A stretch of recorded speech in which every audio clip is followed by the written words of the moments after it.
নমস্কার বন্ধুরা, কেমন আছেন সবাই? আমি বর্ষা প্রতিদিন নতুন একটা ব্লগে আপনাদের স্বাগত জানাই। তো আজকে হচ্ছে নন্দ উৎসব। তো নন্দ উৎসবের দিন সকালবেলায় আমরা একবার চলে এসেছিলাম মন্দির প্রাঙ্গণে, মহাপ্রভু মন্দির প্রাঙ্গণে।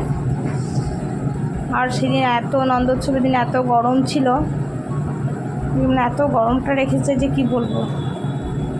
আর মানুষজন আসতেও শুরু হয়ে গেছে। এবার সকাল দিকে আমাদের খুব একটা আসা হয় না নন্দ উৎসবের দিন।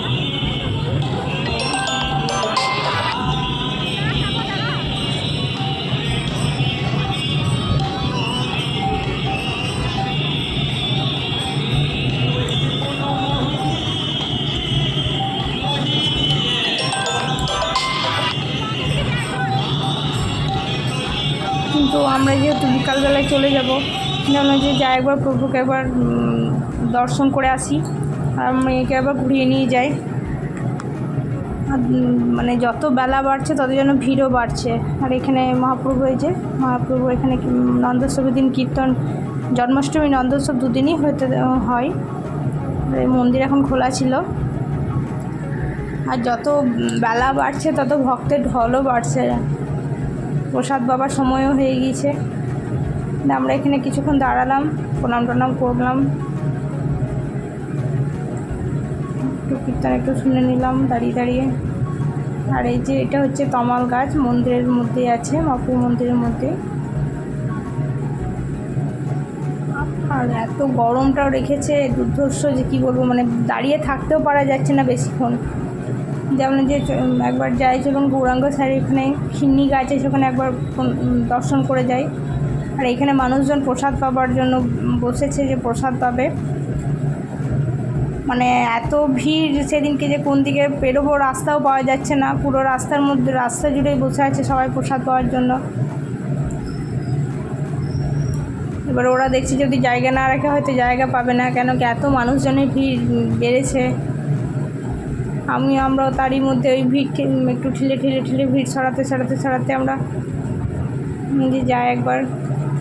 সবসময় তো আসা হয়ে ওঠে না।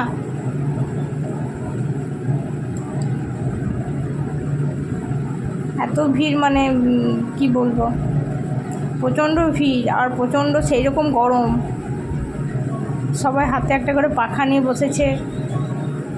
এবার রাস্তা পাওয়া যাচ্ছে না, সেখানে ওরাও চিৎকার করছে যে রাস্তাটা ছাড়ো। তো ওরা দেখছে যে আমরা যদি উঠে যাই তাহলে আর জায়গা পাবো না বসার।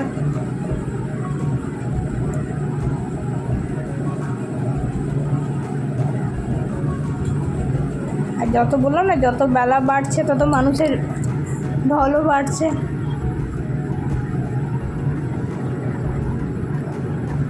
কতদূর লাইন দেখছেন প্রসাদ পাওয়ার জন্য।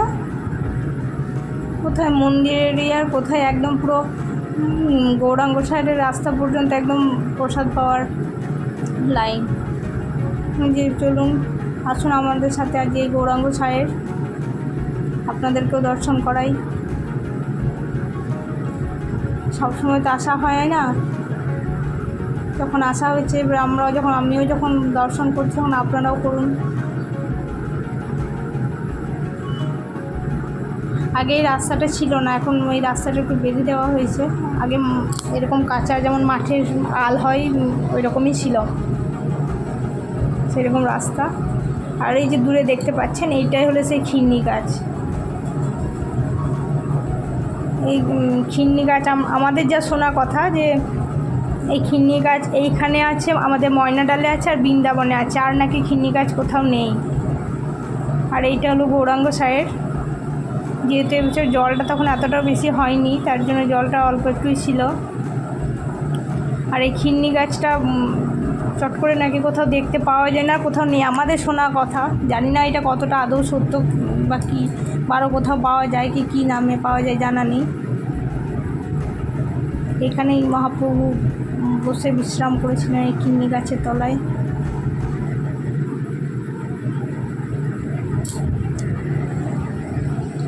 এখানে মানুষজন সবাই আসছে।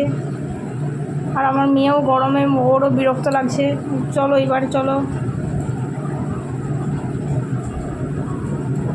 আর এত ভিড়, মানে যেহেতু বৃষ্টি হয়নি, জন্মাষ্টমীর দিন যেহেতু প্রচণ্ড বৃষ্টি হয়েছে, ওই নন্দোৎসবের দিনটা বেশ একটু রোদও উঠেছে আর বেশ ভালো গরমটাও রেখেছে, যে মানুষের মানে ঢলও নামতে শুরু হয়েছে যে বিকাল দিকে আর আসতে পারবো কি না পারবো। ওই জন্য সকাল থেকে এত ভক্ত এসেছে।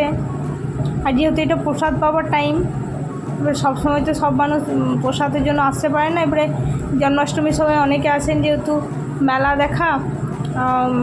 দেখাও হয়, পুরো দর্শন হয়, আবার প্রসাদ পাওয়া হয়। আর মানে এইগুলোতে আসার সময় দেখুন তা একটু ফাঁকা ছিল, আর যাওয়ার সময় দেখুন এগুলোতে সব লাইন পড়ে গিয়েছে প্রসাদ পাবার।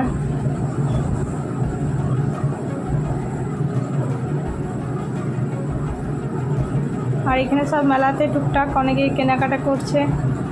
এবার আমরা বললাম যে না আর বেশিক্ষণ দাঁড়াবো না, এবারে বাড়ি যাই, বাড়ি গিয়ে একটু রেস্ট নিয়ে খাওয়া দাওয়া করে আবার আমাদেরকেও বেরোতে হবে।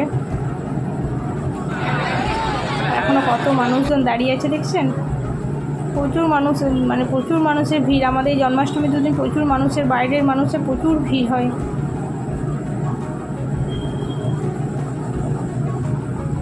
চলুন আজ এই পর্যন্তই, দেখা হবে খুব তাড়াতাড়ি পরে একটা নতুন ব্লগে। আর কেমন লাগলো কমেন্ট